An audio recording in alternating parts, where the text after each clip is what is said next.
विभाग म्हणून आम्हा सर्वांसाठीच एक अतिशय आनंदाचा आणि अभिमानाचा दिवस आहे की पिंक रिक्षा ही योजना ही अतिशय महत्त्वाकांक्षी योजना महायुतीच्या सरकारने घोषित केली आणि पहिल्या टप्प्याचं त्याचं वितरण सोहळा आज आदरणीय मुख्यमंत्री देवेंद्रजी फडणवीस साहेब यांच्या हस्ते या ठिकाणी आपण करत आहोत।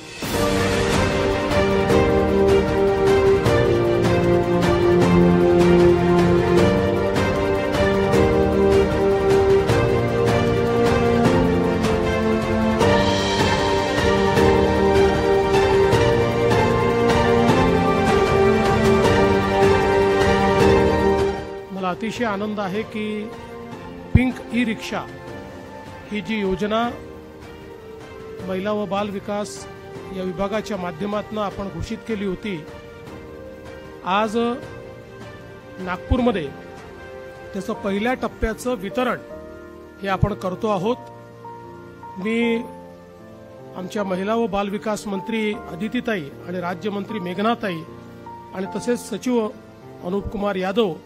या तिघांचे अतिशय मनापासून अभिनंदन करेन की त्यांनी ही योजना अतिशय चांगल्या प्रकारे या ठिकाणी राबवली।